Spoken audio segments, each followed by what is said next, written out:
ازيكم؟ يا رب دايما تكونوا بخير. يلا نعمل الرز باللبن في البيت بقوام كريمي وطعم احلى بكتير من الجاهز. بس قبل ما نشوف الفيديو، ولو اول مرة بتشوفوني ما تنسوش تشتركوا في القناة. هننزل بنص كوب رز مصري مش مغسول، عشان انا محتاجة النشا بتاعه. هضيف عليه كوبايتين مية وهسيبه على نار متوسطة لحد ما الرز يشرب المية ويخرج كل النشا بتاعه. انا مش عايزاه يكون معجن، انا عايزة حبة الرز تكون باينة.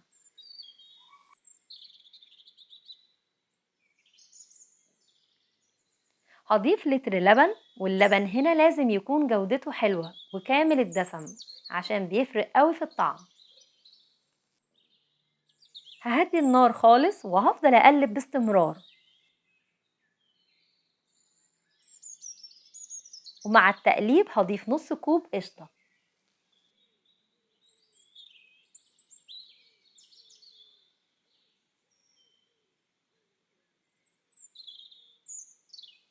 هنا هدوب في نص كوب لبن باكت كريم جانتيه مع ربع كوب لبن بودر.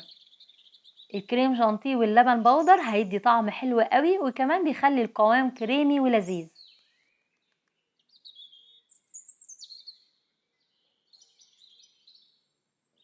هضيفهم بقى على الرز باللبن، وهضيف كوباية سكر، والسكر هنا ممكن تقللي أو تزودي حسب الرغبة.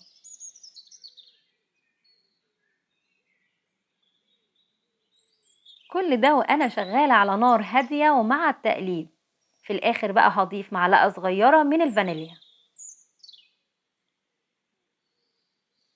وأول ما اللبن يبدأ يغلي معانا هطفي النار وهغطي الرز وأسيبه من ربع ساعة لنص ساعة لحد ما ألاقي إن الرز استوى والقوام تقل.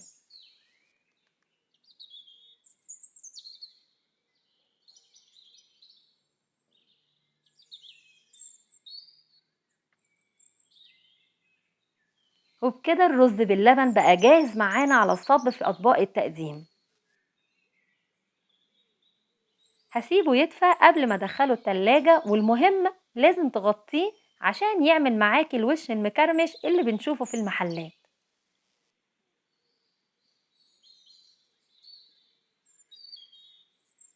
تقدري بقى تزوقيه زي ما انت عايزة بالمكسرات او الزبيب او جوز الهند، حسب ما انت عايزة. لو الوصفة عجبتك ما تنسيش تعملي لي لايك، ولو اول مرة بتشوفيني ما تنسيش تشتركي في القناة وتفعلي الجرس عشان دايما تشوفي كل وصفاتي الجديدة. واشوفكم في فيديو جديد.